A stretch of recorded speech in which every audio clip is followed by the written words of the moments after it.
মুখ্যমন্ত্রী পাহাড়ে থাকাকালীনই বিজনবাড়িতে সেতু উদ্বোধন ঘিরে মমতা মোর্চার সংঘাত। 2011 অক্টোবরে দার্জিলিংয়ের বিজনবাড়িতে রঙ্গিত নদীতে ভেঙে পড়ে অস্থায়ী সেতু। সন্ধ্যায় স্থানীয় মাঠে গোর্খা জনমুক্তি মোর্চার সভা চলছিল। বহু মানুষ ওই সেতুর উপর দাঁড়িয়েছিলেন। সেই সময় হুড়মুড়িয়ে ভেঙে পড়ে সেতু। বিজনবাড়ির সেই সেতুটি মঙ্গলবার উদ্বোধন করেন মুখ্যমন্ত্রী। মোর্চার অভিযোগ, দার্জিলিং মাল থেকে এদিন দায়সারাভাবে সেতুর উদ্বোধন করেছেন মমতা। মৃতদের প্রতি ঠিকভাবে সম্মান জানানো হয়নি, এটা তারা মেনে নিচ্ছেন না।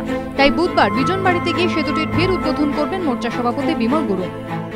বিজনবাড়িতে সেতু দুর্ঘটনার পর পাহাড়ে ছুটে গিয়েছিলেন মুখ্যমন্ত্রী। সেই সেতুর উদ্বোধন ঘিরেই এবার মোর্চার সঙ্গে সংঘাতের পরিস্থিতি। রাজনৈতিক মহলের ব্যাখ্যা, 2011 সালে যখন দুর্ঘটনাটি ঘটে তখন মমতা সরকারের 5 মাস। মোর্চা মমতা সম্পর্কে তখন মধুচন্দ্রিমা। সেই মধুচন্দ্রিমা পর্ব কেটে দুপক্ষের সম্পর্কে যে এখন সংঘাতের আকার নিয়েছে তা বিজনবাড়ি সেতু উদ্বোধনকে ঘিরে ফের প্রকাশ্যে এলো বলেই মনে করছেন রাজনৈতিক পর্যবেক্ষকরা।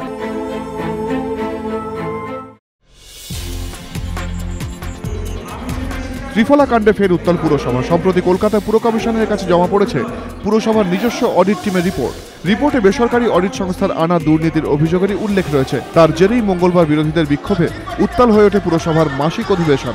শুরুতে রিপোর্ট হাতে নিয়ে মেয়রের জবাবদিহি চান কংগ্রেস কাউন্সিলর প্রকাশ উপাধ্যায়। একযোগে বিক্ষোভে সামিল হন কংগ্রেস ও বাম কাউন্সিলররা। তাদের দাবি, পুরসভার নিজস্ব অডিট রিপোর্টেই যখন দুর্নীতির উল্লেখ রয়েছে তখন বিষয়টির যথাযথ তদন্তে উদ্যোগী হোক পুরসভা। দাবি ওঠে অধিবেশনে নিজস্ব অডিট রিপোর্ট দাখিল করুন মেয়র, যদিও মেয়র সেই দাবি খারিজ করে দেন। মেয়র জানিয়েছেন পুর কমিশনার ইতিমধ্যেই তার কাছে রিপোর্ট জমা দিয়েছেন। রিপোর্টে দোষীদের নাম ও তাদের বিরুদ্ধে কি ধরনের ব্যবস্থা নেওয়া যায় তার সুপারিশ রয়েছে। 2-1 দিনের মধ্যে মেয়র পরিষদের বৈঠকে এই বিষয়ে সিদ্ধান্ত হবে। মেয়রের এই আশ্বাসের চিহ্নে ভেজেনি বিরোধীদের প্রশ্ন, মেয়র ও মেয়র পরিষদের বিরুদ্ধে যেখানে অভিযোগ সেখানে তারাই শাস্তি বিধান করবেন কিভাবে?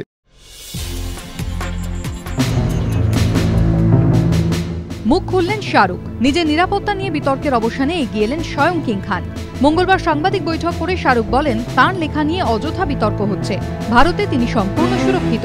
পাকিস্তানকে বার্তা দিয়ে তাঁর বক্তব্য, অযাচিতভাবে তাঁর নিরাপত্তার জন্য কারো পরামর্শ দেওয়া উচিত নয়। Indian minds that we live here in my country, India, we have no safety issues regarding life or material. I would like to tell all those who are offering me unsolicited advice that we in India are extremely safe and happy. সম্প্রতি একটি পত্রিকায় প্রকাশিত শাহরুখের সাক্ষাৎকার নিয়ে শুরু হয় বিতর্ক। শাহরুখের জন্য উদ্বেগ প্রকাশ করে ভারত সরকারকে তার নিরাপত্তা বাড়ানোর পরামর্শ দেন পাক অভ্যন্তরীণ মন্ত্রী। পাল্টা জবাব দিয়েছে ভারতও। পাক অভ্যন্তরীণ মন্ত্রীর মন্তব্যের সমালোচনায় সরব বলিউড। সম্প্রতি জব তক হে জান ছবির ওপর নিষেধাজ্ঞা জারি করে ইসলামাবাদ, কারণ ছবিতে ভারতীয় সেনা জওয়ানের ভূমিকায় অভিনয় করেছেন শাহরুখ। যুদ্ধবিরতি লঙ্ঘন করে ভারতীয় সীমানায় ঢুকে 2 জওয়ানকে খুন করেছে পাক সেনা। অথচ সেই শাহরুখের নিরাপত্তা নিয়ে উদ্বেগ প্রকাশ করায় কড়া সমালোচনার মুখে পাকিস্তানের ভূমিকা। আই লিগে ফেব্রুয়ারির ফিরতি ডার্বি হবে দুপুরেই। নৈশালকে বড় ম্যাচের সম্ভাবনা মঙ্গলবারই যুবভারতী পরিদর্শন সেরে বাতিল করে দিলেন ক্রীড়ামন্ত্রী মদন মিত্র। এদিন জানান, ঝুঁকি নিয়ে তড়িঘড়ি ফ্লাডলাইটে ম্যাচ করার পক্ষপাতী নয় রাজ্য ক্রীড়া দপ্তর। ফেব্রুয়ারির শেষের মধ্যেই সম্পূর্ণ হবে সল্টলেক স্টেডিয়ামে ফ্লাডলাইট সংস্কারের কাজ। তাই আই লিগে বাগানের হোম ডার্বি অনুষ্ঠিত হবে দুপুর 2টোর পূর্বসূচি মেনেই।